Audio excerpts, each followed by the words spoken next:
I'm standing here making a video that I wasn't going to make. In the sense that I promised myself, I promised my family that I'd take a break. What's happened in the last 12 months? I've had 2 stints of solitary confinement. I've run as an MEP in a month-long campaign, which was tiresome, but good. I wiped Panorama. Basically, their credibility was destroyed.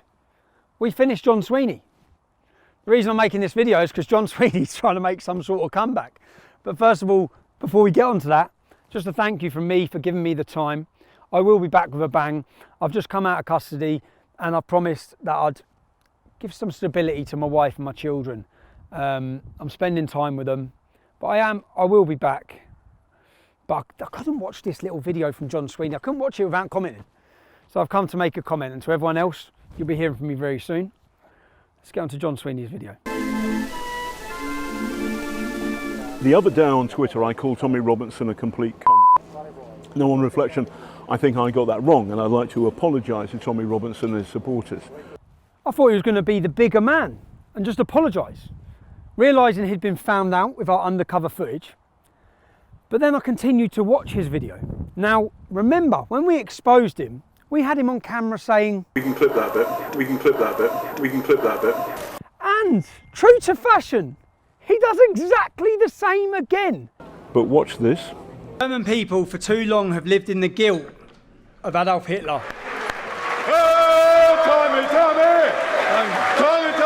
Tommy Robinson there with the Adolf Hitler Appreciation Society in Bavaria. Now, if I was still at the BBC, I'd have to weigh my words very carefully about what I think about that evidence, but I've left. So, Tommy Robinson, I was wrong to call you a complete cunt the other day. You're a Nazi cunt. That's who you are. These are not the views of the BBC.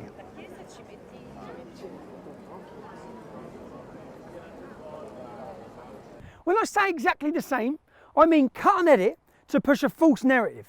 Say that I was at an Adolf Hitler Appreciation Society, when in fact it was a Compact magazine annual event where I won the award of Patriot of the Year. So what he done was he took the comment I made about Germans living in the guilt of Adolf Hitler, and he took an applause, which was actually 2 minutes before, and put them together with a lie saying it was the Adolf Hitler Appreciation Society, a complete made up lie, to fool you, the public, into believing the context of how that was said. Now, the actual context that I was saying to German people is, for too long you've lived in the guilt of Adolf Hitler. You should have stopped him. For too long you've lived in the guilt. Don't live in the guilt of Angela Merkel as she destroys Europe, and future generations will feel guilty about what she has brought to Europe, just as German generations now still feel the guilt of Adolf Hitler. And the point I was making is that a German born today, growing up in today's times, shouldn't be guilty because they've done nothing wrong. Vergewaltigungsgangs. Er hat dagegen verstoßen, er hat berichtet darüber. Er war vor dem Gericht in Leeds, hat dort Gesicht gezeigt und hat die Menschen aufgeklärt. Deswegen heute das erste Mal in der Geschichte des Compact-Magazins, dass jemand ausgezeichnet wird als europäischer Patriot des Jahres. Ein Riesenapplaus für Tommy Robinson. Love you, bro.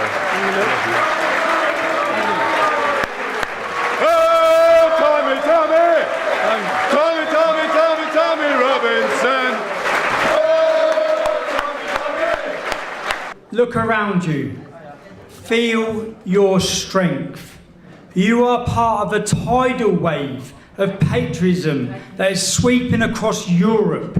It's an unstoppable movement. And in the first year, I watched fear. I watched German people who were scared of what was happening to their country. I went last year, the 3-year anniversary of Pegida, and I watched a different atmosphere, an atmosphere of jubilation, an atmosphere where people could see a solution to the problem. Open borders is the problem. Alternative for Deutschland is the answer. German people for too long have lived in the guilt of Adolf Hitler. Do not live in the guilt of Angela Merkel. She will...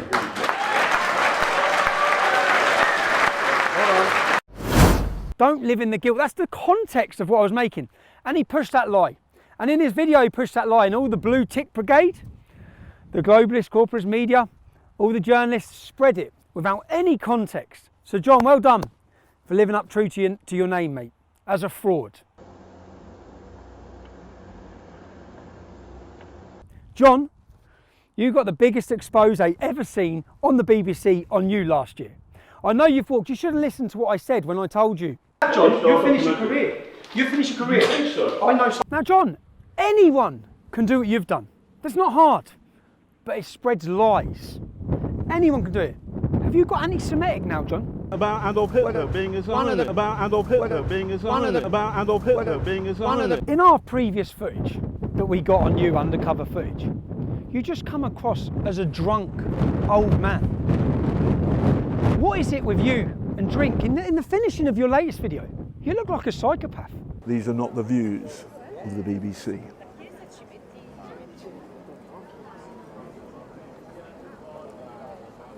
A drunk psychopath. No, Tommy, you stop! No, listen to me! You were not there at the beginning of that interview! You were not there! You did not hear or record all the interview! Do you understand?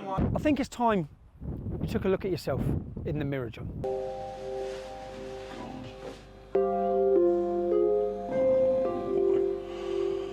Fool, Sweeney. Fool. What have I done to myself? So leaving the BBC after 17 years, John's not at all bitter, is he? He's been found out. It took them too long. He didn't want to admit it was because of me, because of our undercover footage, because of Lucy Brown's footage, to be honest. He didn't want to admit that. And how many journalists like John are there that are lying to the public, that are being used as propaganda to destroy good people's names? How can anyone trust Annie Panorama again? Now, I wasn't even going to come back and comment on this, but we'll end this on a comment a fine patriot made when he was being interviewed by you. Again, John, maybe you're thick. Maybe you're thick.